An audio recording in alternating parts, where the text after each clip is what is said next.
കേരളത്തിലെ കോൺഗ്രസ് എന്ന് പറയുന്നത് വേറൊന്നാണ്. കേരളത്തിലെ KPC പ്രസിഡന്റ് എന്ന് പറയുന്നത് നിങ്ങളുടെ ചായയ്ക്ക് കാവൽ നിന്നയാളാണ്. കേരളത്തിലെ പ്രതിപക്ഷ നേതാവ് എന്ന് പറയുന്നത് നിങ്ങളുടെ സവർക്കറുടെ ചിത്രത്തിന് മുന്നിൽ വിളക്ക് കൊളുത്തില്ല ഉറക്കം വരാത്ത നേതാവാണ്.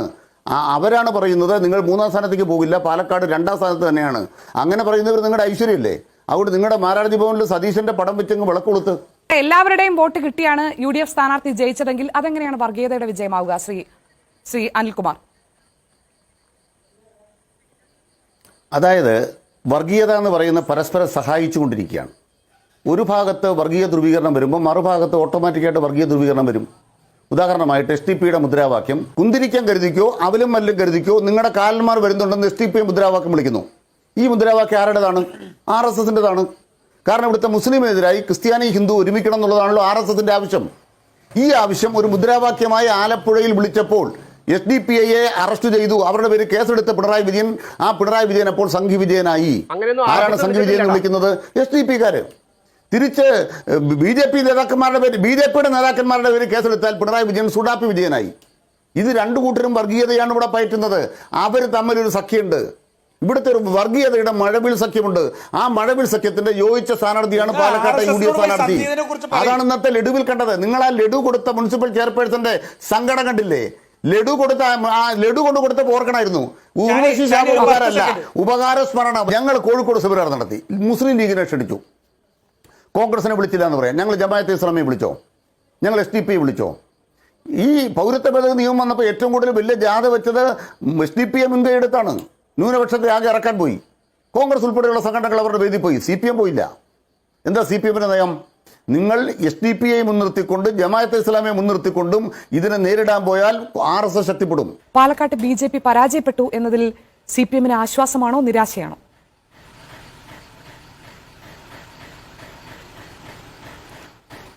അല്ല, പാലക്കാട് എന്ന് പറയുന്നൊരു സ്ഥലം മാത്രമല്ലോ നമ്മുടെ രാജ്യത്തുള്ളത്. ഇന്ത്യ രാജ്യത്ത് പല സ്ഥലത്തും തിരഞ്ഞെടുപ്പ് നടന്നു. ലോക്സഭാ തെരഞ്ഞെടുപ്പിൽ BJPക്ക് കേവല ഭൂരിപക്ഷം കിട്ടിയില്ല, RSSന് നിയന്ത്രിക്കാനാവുന്നൊരു പാർലമെൻറ്റായി മാറിയില്ല എന്നതിൽ അഭിമാനവും ആവേശവുമാണ് ഞങ്ങൾക്കുള്ളത്. അതിന് ഈ 10 കൊല്ലക്കാലവും അവിശ്രമമായി യുദ്ധം ചെയ്തൊരു പാർട്ടിയുടെ പേരാണ് CPIM. ഞങ്ങൾക്കതിൻ്റെ ഗുണഗണങ്ങൾ ഉണ്ടാക്കാൻ കഴിഞ്ഞിട്ടില്ലെങ്കിലും കർഷക സമരമടക്കം ഒരു വിട്ടുവീഴ്ചയുമില്ലാതെ നമ്മുടെ രാജ്യത്ത് BJPയുടെ എല്ലാ അജണ്ടകളെയും അന്നും ഇന്നും എന്നും എതിർക്കുന്നൊരു പ്രസ്ഥാനമാണ്. സ്വാഭാവികമായും BJP പിന്നോട്ടടിപ്പിക്കപ്പെടുക എന്ന് പറയുന്നത് അഭിമാനത്തോടെയും സന്തോഷത്തോടെയുമാണ് ഞങ്ങൾ കാണുന്നത്. പക്ഷേ ഒരു പ്രധാനപ്പെട്ട പ്രശ്നം BJPയെ പിന്നോട്ടടിപ്പിക്കാനുള്ള മാർഗം ഏത് എന്നുള്ളതാണ് പ്രധാനപ്പെട്ട ചോദ്യം. അതിൽ ഇന്ത്യ മുന്നണി ഒരു രാഷ്ട്രീയ മുന്നണി എന്ന നിലയ്ക്ക് പ്രധാന പങ്ക് വഹിച്ചു എന്ന് തന്നെയാണ് ഞങ്ങളുടെ വിലയിരുത്തൽ. അതിൻ്റെ നേതൃസ്ഥാനത്ത് കോൺഗ്രസ് എന്ന് പറയുന്ന പാർട്ടിക്ക് പ്രധാന പങ്കുണ്ട് എന്നതും CPIM എല്ലാ കാലത്തും വിലയിരുത്തിയിട്ടുണ്ട്. പക്ഷേ ആ പാർട്ടി വഹിക്കുന്ന പങ്ക് അപകടകരമായ നിലയിലേക്ക് BJPക്ക് സഹായകരമാകുന്നു എന്നുള്ളതാണ് ഞങ്ങളുടെ തർക്കം. അത് കണ്ടതെവിടെയാണ്? ഈ ലോക്സഭാ തെരഞ്ഞെടുപ്പിന് ശേഷമല്ലേ ഇപ്പോൾ മഹാരാഷ്ട്രത്തിലെ അവസ്ഥ വന്നത്. ഇന്ത്യ രാജ്യത്തെവിടെയും BJP പരാജയപ്പെടുന്നതിൽ സന്തോഷിക്കുന്ന അവരാണ് ഞങ്ങൾ. അത് പാലക്കാട്ടെക്കുറിച്ച് ഞങ്ങൾക്ക് വ്യത്യസ്ത അഭിപ്രായമില്ല. പക്ഷേ ഞാൻ പറഞ്ഞു വന്നത് ഇന്ത്യ രാജ്യത്ത് ലോക്സഭയിലേക്ക് മാത്രമല്ല നിയമസഭയിലേക്ക് പോലും ഒരു ശരിയായ പ്രതിരോധം ഉയർത്താൻ കോൺഗ്രസിനാവുന്നില്ല എന്ന ഒരു വലിയ പാഠം പഠിച്ചുകൊണ്ട് വേണം നമ്മൾ പാലക്കാട്ടേക്കും വരാൻ. ഇനി കേരളത്തെ സംബന്ധിച്ച് പറഞ്ഞാൽ പാലക്കാട്ട് മാത്രം എന്താ വിശേഷപ്പെട്ടുണ്ടായത്? ചേലക്കര ഉണ്ടായില്ലേ തെരഞ്ഞെടുപ്പ്? ആ ചേലക്കരയിലാണ് ബഹുമാനപ്പെട്ട പ്രതിപക്ഷ നേതാവ് പറഞ്ഞത് കഴിഞ്ഞ ലോക്സഭാ തെരഞ്ഞെടുപ്പിൽ രാധാകൃഷ്ണൻ ഒരു 5000 വോട്ടിൻ്റെ അധികത്തിലാണ് അവിടെ നിൽക്കുന്നത് രമ്യ ഹരിദാസിനേക്കാൾ. ഇത്തവണ ഞങ്ങളതുകൊണ്ട് 15000 വോട്ടോടെ ചേർത്ത് കഴിഞ്ഞു എന്ന് മാത്രമല്ല ഞങ്ങൾ ആ അവിടെ വോട്ട് ജയിച്ചു കഴിഞ്ഞു. ഈ തെരഞ്ഞെടുപ്പിന് ശേഷം അദ്ദേഹം നടത്തിയ ഇൻ്റർവ്യൂവിൽ അദ്ദേഹം വ്യക്തമായി പറയുന്നത് ചേലക്കരയിൽ LDF ജയിക്കും, UDF ജയിക്കും, LDFനെ പരാജയപ്പെടുത്തും.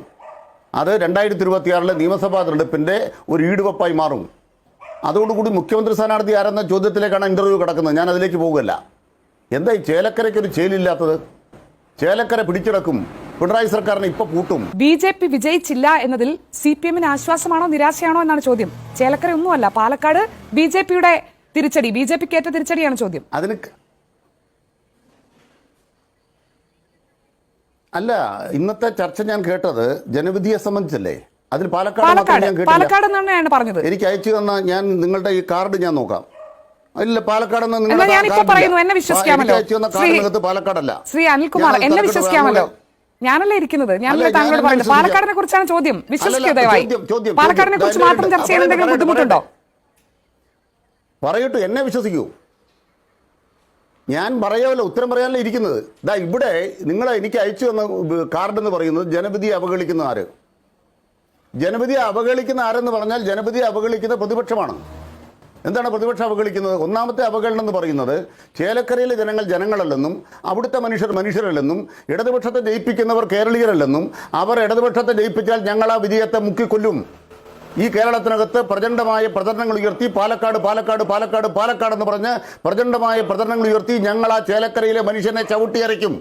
ഈ ധാർഷ്ട്യം കേരളത്തിലെ പ്രതിപക്ഷത്തിന് വേണ്ട, അത് കൊണ്ടു നടക്കുന്ന മാധ്യമങ്ങൾക്കും വേണ്ട. ജനവിധി അവഹേളിക്കുന്ന ആര്? ജനവിധി അവഹേളിക്കുന്ന ആരെന്ന് നിങ്ങൾ തലക്കെട്ട് കൊടുത്താൽ ഞാൻ ഒന്നാമതായി പറയുന്നത് അവഹേളിക്കുന്നത് ഇവിടുത്തെ പ്രതിപക്ഷമാണ്. ചേലക്കരയിലെ മനുഷ്യന്മാരല്ല, ഇടതുപക്ഷത്തിന് വോട്ട് ചെയ്യുന്ന ഒരു മനുഷ്യന്മാരല്ല, അവർ കേരളീയരല്ല, അഭിമാനമില്ലാത്തവരല്ല, അവരെല്ലാം വല്ലാത്ത പരിഗണിക്കപ്പെടേണ്ടാത്തവരാണ് എന്ന ധാരണയും ഞങ്ങൾക്കില്ല.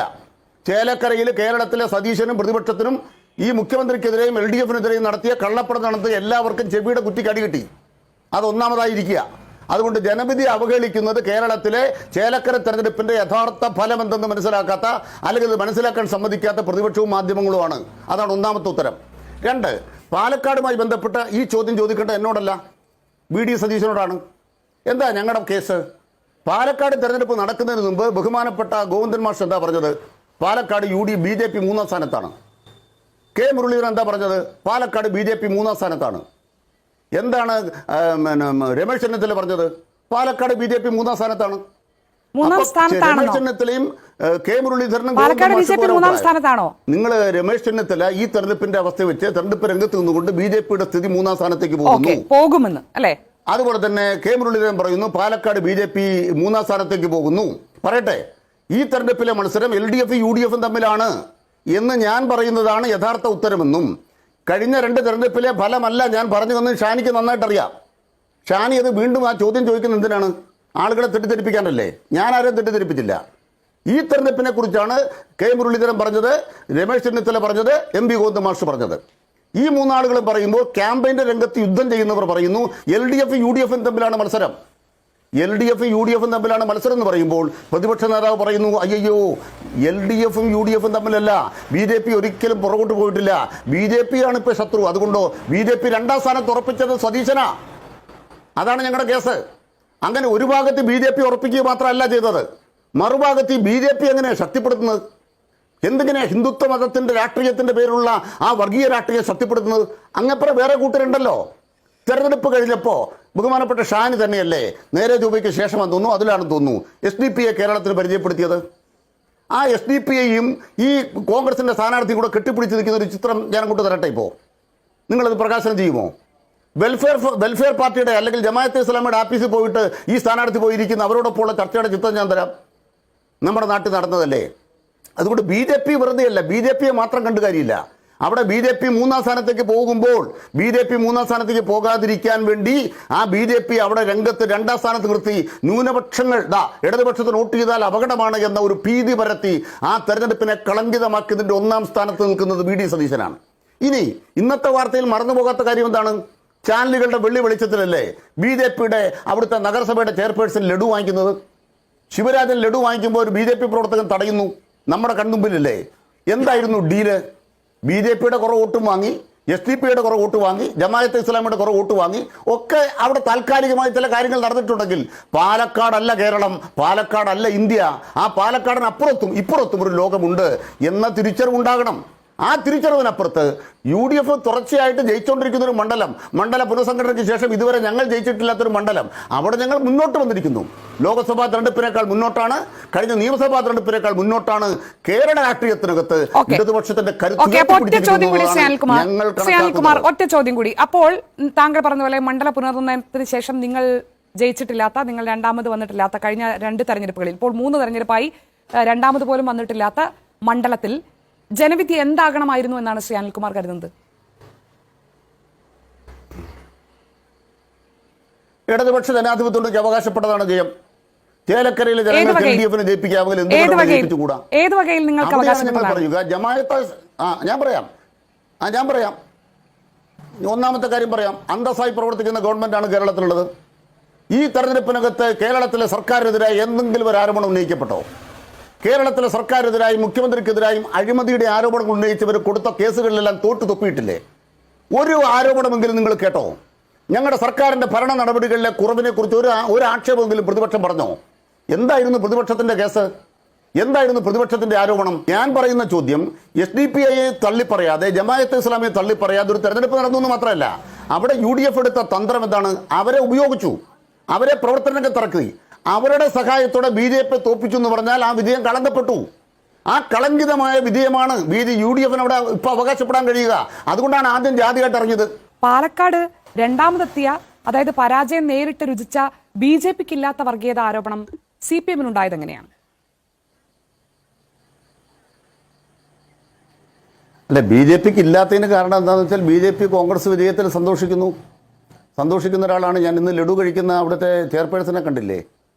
ശിവരാജൻ ലഡു കഴിക്കാൻ തുടങ്ങുമ്പോഴത്തേക്കും ശിവന്റെ കയ്യിലേക്ക് ആ കാളകൂട വിഷം ചെന്നപ്പോഴത്തേക്കും അയ്യോ കഴിക്കരുതെന്ന് കഴുത്തെ പിടിക്കുന്ന ഒരു കഥ പോലെ ഒരു BJP പ്രവർത്തകൻ തടയുന്ന നമ്മൾ കണ്ടില്ലേ? ഇന്ന് ഇതെല്ലാം ലൈവായിട്ട് കണ്ടുകൊണ്ടിരിക്കുകയല്ലേ? ഇതെല്ലാം ഞങ്ങൾ മുമ്പ് തന്നെ പറഞ്ഞ മഴവിൽ സഖ്യമാണ്. കേരളത്തിലെ ഇടതുപക്ഷത്തെ പരാജയപ്പെടുത്താനുള്ള മഴവിൽ സഖ്യമാണ്. ഓരോ തെരഞ്ഞെടുപ്പ് കഴിയുമ്പോഴും മാറി മറിഞ്ഞ് അവർ നിൽക്കുന്നത് മാത്രമേ ഉള്ളൂ. ഇതെല്ലാം ഞങ്ങൾക്ക് ഒരുപോലെയാണ്. ഞാൻ ഈ ചർച്ചയിൽ BJPയുടെ പ്രതിനിധിയുടെ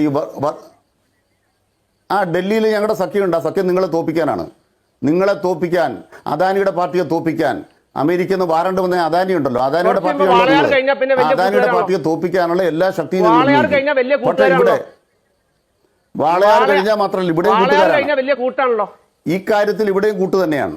ആ അദാനിക്കെതിരായി പറയട്ടെ, അദാനിക്കെതിരായ രാഷ്ട്രീയത്തിനകത്ത് ഇന്ത്യ മുന്നണിയുടെ ഭാഗമായി നിൽക്കുമ്പോൾ തന്നെ കേരളത്തിലെ കോൺഗ്രസ് എന്ന് പറയുന്നത് വേറൊന്നാണ്. അതാണ് ഞങ്ങളുടെ കേസ്. കേരളത്തിലെ കോൺഗ്രസ് എന്ന് പറയുന്നത് വേറൊന്നാണ്. കേരളത്തിലെ KPC പ്രസിഡന്റ് എന്ന് പറയുന്നത് നിങ്ങളുടെ ചായയ്ക്ക് കാവൽ നിന്നയാളാണ്. കേരളത്തിലെ പ്രതിപക്ഷ നേതാവ് എന്ന് പറയുന്നത് നിങ്ങളുടെ സവർക്കറുടെ ചിത്രത്തിന് മുന്നിൽ വിളക്ക് കൊളുത്തില്ല ഉറക്കം വരാത്ത നേതാവാണ്. അവരാണ് പറയുന്നത് നിങ്ങൾ 3-ാം സ്ഥാനത്തേക്ക് പോകില്ല, പാലക്കാട് 2-ാം സ്ഥാനത്ത് തന്നെയാണ്. അങ്ങനെ പറയുന്നവർ നിങ്ങളുടെ ഐശ്വര്യമില്ലേ? അവിടെ നിങ്ങളുടെ മാരാർജി ഭവനിൽ സതീശന്റെ പടം വെച്ചങ്ങ് വിളക്ക് കൊളുത്ത്. ഇനി BJPയുടെ പകുതി പറഞ്ഞപ്പോഴാണ് ഞാൻ ആ BJPയുടെ ആശങ്ക കേട്ട് അങ്ങ് ഞെട്ടിത്തിരിച്ചു പോയത്. കേരളത്തിൽ തലശ്ശേരി വർഗീയ കലാപം നടത്തിയൊരു സംഘടനയാണ് RSS. നിങ്ങളെ കേരളം പരിചയപ്പെടുന്ന അവിടെ നിന്നാണ്. ഈ പാലക്കാട്ടെ അവസ്ഥ നോക്കൂ. അദാനിയുടെ രഥയാത്ര വന്ന ശേഷം, അതോ മുരളി മനോഹർ ജോഷിയുടെ ഏകയാത്രയാണോ? വന്ന ശേഷം എന്താ ഉണ്ടായത്? വരുന്നു ഗംഗ പറയട്ടെ സാർ. വരുന്നു ദേവനദി, വരുന്നു ഭാരത സംസ്കാരത്തിന് അഖണ്ഡ ദിവ്യചരി. അത് പാലക്കാട് വന്നപ്പോഴാണ് നിങ്ങളുടെ കലാപം, വെടിവെപ്പ്. ആരാ കൊല്ലപ്പെട്ടത്? സിറാജുന്നിസ. ഒരു കൊച്ചുകുട്ടി മുറ്റത്ത് കളിക്കുന്ന സിറാജുന്നിസ വെടിവെപ്പുണ്ടായത് UDFന്റെ ഭരണത്തിലാണ്. ലീഗ് കസേര ഇരിക്കുകയാണ്. മറന്നുപോയോ ഈ പാലക്കാട്? ആ പാലക്കാട് പരസ്പരം വെട്ടിക്കുന്നത് ആരൊക്കെ തമ്മിലാ? നിങ്ങളുടെ ഒരു പ്രവർത്തകനായ സജിത്തിനെ വെട്ടിക്കൊന്നത്, ഇങ്ങേപ്പറേ SDPക്കാർ കൊല്ലപ്പെട്ടത്, തൊട്ടിങ്ങേപ്പറേ ശ്രീനിവാസന്റെ വധം. നിങ്ങൾ ആലോചിച്ച് നോക്കൂ. അങ്ങോട്ടും ഇങ്ങോട്ടും വെട്ടിക്കൊന്ന് ഈ പാലക്കാടിനെ കലാപ കലുഷിതമാക്കിയില്ലേ? ആ SDPയാണ് രാഹുൽ മാങ്കൂട്ടത്തിൽ എന്ന് പറയുന്ന ഇപ്പോഴത്തെ MLAയുടെ തോളത്ത് കയ്യിൽ വെച്ച് SDPയുടെ അഭ്യർത്ഥന, രാഹുൽ മാങ്കൂട്ടത്തെ വിജയിപ്പിക്കുക. ഞാനിപ്പോൾ മനോരമയുടെ PCR തന്നിട്ടുണ്ട്. അത് കളങ്കമല്ലേ എന്ന എൻ്റെ ചോദ്യം. അത് കളങ്കം തന്നെയാണ്. ഞങ്ങൾക്ക് പണ്ടേതെങ്കിലും ഒരു തെരഞ്ഞെടുപ്പിൽ ഇവരാരെങ്കിലും പിന്തുണ നൽകിയിട്ടുണ്ടോ എന്നാണ് ഇപ്പോഴത്തെ ചോദ്യം. ഞാൻ ആ ചോദ്യത്തിന് നൽകുന്ന ഉത്തരം ഇതാണ്. ഈ മോദി സർക്കാർ അധികാരത്തിൽ വന്ന ശേഷമുള്ള സംഭവങ്ങൾ നോക്കൂ. ഇവിടെ കോൺഗ്രസിന്റെ പകുതി പറയുമ്പോൾ ന്യൂനപക്ഷത്തെ ആകെ അങ്ങ് എടുക്കണ്ട. കേരളത്തിലെ ന്യൂനപക്ഷം മുഴുവൻ SDPയുടെ പുറകിലല്ല. കേരളത്തിലെ ഹിന്ദുക്കൾ മുഴുവൻ RSSന്റെ കൂടെയല്ല, BJPയുടെ കൂടെയല്ല. അതുകൊണ്ട് ന്യൂനപക്ഷമെന്നോ ഹിന്ദുമതമെന്നോ ഒന്നും ആരും പറയണ്ട. ഞാനൊരു കഥ പറയാം. ഇന്ന് എത്രയാണ് ആൾ കൊല്ലപ്പെട്ടത്? UPയിൽ ഇന്നലെ കൊല്ലപ്പെട്ടത്. പള്ളിയുടെ അടിയിൽ അമ്പലമൊട്ടും തപ്പിക്കൊണ്ടിരിക്കുകയാണ്. YB Chandrachud chief justice retire ചെയ്തു. തുറന്നു വിട്ട ഭൂതമാത്. തൽസ്ഥിതി പാലിക്കാൻ ആരാധനാലയങ്ങളുടെ നിയമമുണ്ട്. ആ 91 നിയമത്തെ അട്ടിമറിച്ചുകൊണ്ട് നിലവിലുള്ള എല്ലാ പള്ളികളുടെയും അടിയിൽ മാന്താനുള്ള അവകാശം കൊടുത്തു സുപ്രീം കോടതി. അതിൻ്റെ ഭാഗമായിട്ട് മാന്താൻ പോയതാ. ഇപ്പം എന്തായിരിക്കുന്ന അവസ്ഥ? ഇതാണ് ഇന്ത്യ രാജ്യത്തെ ന്യൂനപക്ഷ വേട്ട. ആ വേട്ട നടത്തുന്ന കൂട്ടരാണ് പറയുന്നത് സമാധാനം, വർഗീയത ഉണ്ടാവരുത്, വർഗീയതക്കെതിരെയാണ് ഞങ്ങൾ. ഈ BJP ആണോ? ഇന്നലെ 3 ആൾ മരിച്ചു. എന്തിനു പോയി? നിങ്ങൾ ആലോചിക്കുക. ഇനി ഇവിടെ ഞങ്ങളുടെ നിലപാടെന്താണ്? പൗരത്വ ഭേദഗതി നിയമം വന്നു. ഞങ്ങൾ SDPയുമായി ഒരു വേദി പങ്കിട്ടോ? ഞാൻ കോൺഗ്രസ് പകുതിയോടാണ് ചോദിക്കുന്നത്.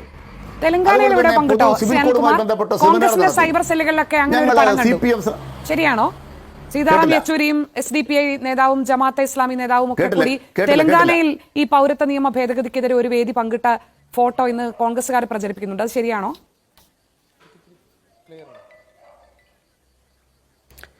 എനിക്കറിയില്ല, ഞാനത് കണ്ടിട്ടില്ല. അത് കണ്ടിട്ടില്ല. അത് കണ്ടിട്ടുണ്ടെങ്കിൽ വസ്തുതയാണെന്ന് പറയാം. അത് സീതാറാം യെച്ചൂരി പങ്കെടുത്തിട്ടുണ്ടെങ്കിൽ പാർട്ടി നയം അതല്ല എന്ന് യെച്ചൂരി വ്യക്തമാക്കിയിട്ടുണ്ട്. സീതാറാം യെച്ചൂരി പീപ്പിൾസ് ഡെമോക്രസിയിൽ എഴുതിയ ലേഖനം ഞാൻ കാണിച്ചു തരാം. അതിൽ ജമാഅത്തെ ഇസ്ലാമിയുമായും അതുപോലെ തന്നെ SDP-യുമായി ബന്ധപ്പെട്ട് മതരാഷ്ട്രീയം കൈകാര്യം ചെയ്യുന്ന ഒരു കൂട്ടരുമായി ഒരു വേദിയും പങ്കിടില്ല ഞങ്ങളുടെ തീരുമാനമാണ്. ആ തീരുമാനം അദ്ദേഹം ലംഘിക്കുമെന്ന് ഞാൻ വിശ്വസിക്കുന്നില്ല. ഏതെങ്കിലും ഒരു മീറ്റിംഗ് നടക്കുമ്പോൾ എന്തെങ്കിലും ഉണ്ടായോ എന്നുള്ളത് പരിശോധിക്കപ്പെടണം. ഞങ്ങളുടെ നയം വ്യക്തമാണ്. ഞാൻ പറയട്ടെ, ഞങ്ങൾ കോഴിക്കോട് സെമിനാർ നടത്തി. മുസ്ലിം ലീഗിനെ ക്ഷണിച്ചു, കോൺഗ്രസിനെ വിളിച്ചില്ല എന്ന് പറയാം. ഞങ്ങൾ ജമാഅത്തെ ഇസ്ലാമിയെ വിളിച്ചോ? ഞങ്ങൾ SDP വിളിച്ചോ? ഈ പൗരത്വ ഭേദഗതി നിയമം വന്നപ്പോൾ ഏറ്റവും കൂടുതൽ വലിയ ജാഥ വെച്ചത് SDP മുൻകൈ എടുത്താണ്. ന്യൂനപക്ഷത്തെ ആകെ ഇറക്കാൻ പോയി. കോൺഗ്രസ് ഉൾപ്പെടെയുള്ള സംഘടനകൾ അവരുടെ വേദി പോയി. CPM പോയില്ല. എന്താ CPM-ന്റെ നയം? നിങ്ങൾ SDP-യെ മുൻനിർത്തിക്കൊണ്ട് ജമാഅത്തെ ഇസ്ലാമിയെ മുൻനിർത്തിക്കൊണ്ടും ഇതിനെ നേരിടാൻ പോയാൽ RSS ശക്തിപ്പെടും. 92-ലാണ് ബാബറി മസ്ജിദ് പൊളിച്ചത്. ബാബറി മസ്ജിദ് പൊളിച്ചതിന് ശേഷം കോൺഗ്രസ് എടുത്ത നിലപാടിനോട് ഇന്ത്യ രാജ്യത്ത് കലഹമുണ്ടായി. ന്യൂനപക്ഷങ്ങൾക്കിടയിൽ പ്രത്യേകിച്ചും കലഹമുണ്ടായി. ആ കലഹമുണ്ടായപ്പോഴാണ് 94-ലാണ് ഒറ്റപ്പാലം തെരഞ്ഞെടുപ്പ്.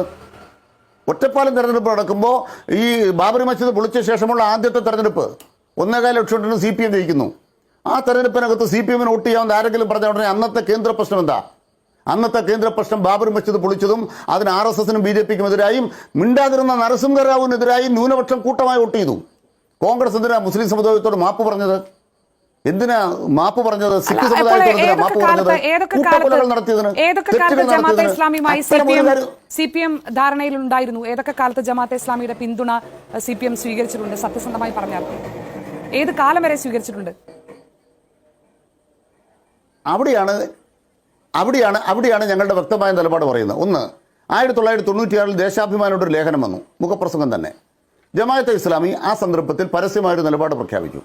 ആ നിലപാട് എന്താണെന്ന് വെച്ചാൽ ബാബറി മസ്ജിദ് തകർക്കുന്നതിന് നേതൃത്വം കൊടുത്ത RSS, BJP, അതിന് കൂട്ടുനിന്ന കോൺഗ്രസ്, ഇവരെ പരാജയപ്പെടുത്തണം. ആ പരാജയപ്പെടുത്തുന്ന മതേതര മുന്നണി ഇന്ത്യ രാജ്യത്ത് വരണം, മൂന്നാം മുന്നണി വരണം. ആ മൂന്നാം മുന്നണി വരണമെന്നൊരു നിലപാട് 96-ലെ തെരഞ്ഞെടുപ്പിൽ വന്നു. മൂന്നാം മുന്നണി വന്നല്ലോ. ആ മൂന്നാം മുന്നണി വന്നപ്പോൾ ദേവഗൌഡ വന്നില്ലേ, ഗുജറാൾ വന്നില്ലേ?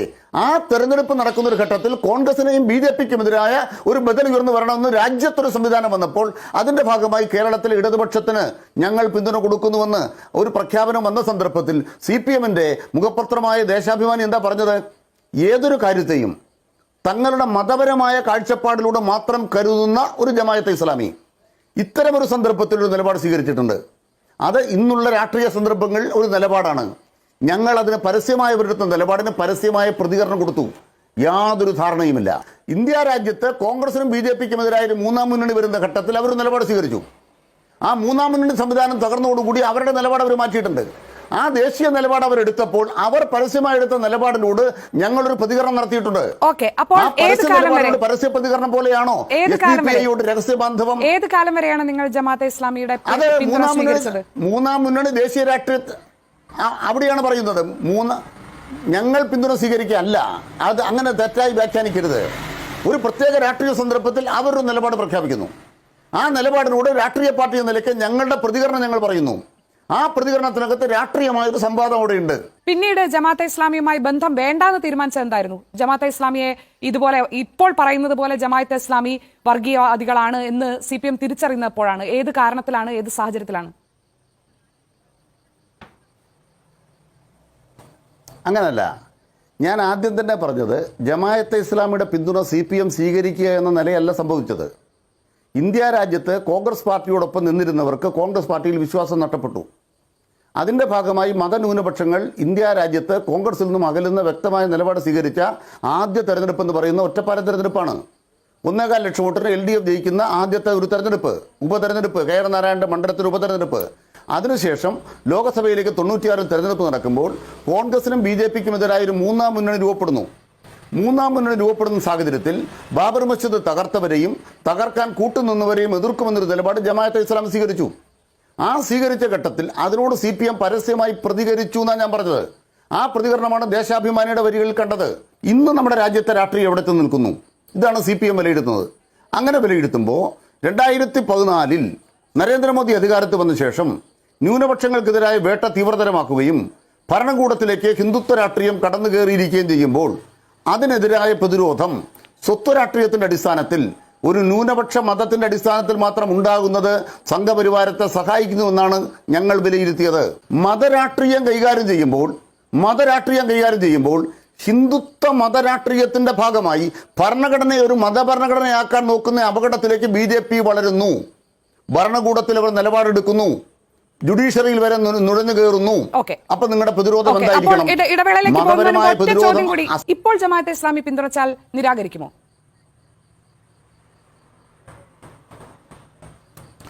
അത് വളരെ വ്യക്തമായി ഞങ്ങൾ പറഞ്ഞപ്പോൾ കോൺഗ്രസ്സുകാർ പറഞ്ഞില്ല. അതാണ് പാലക്കാട്ടെ വിഷയം.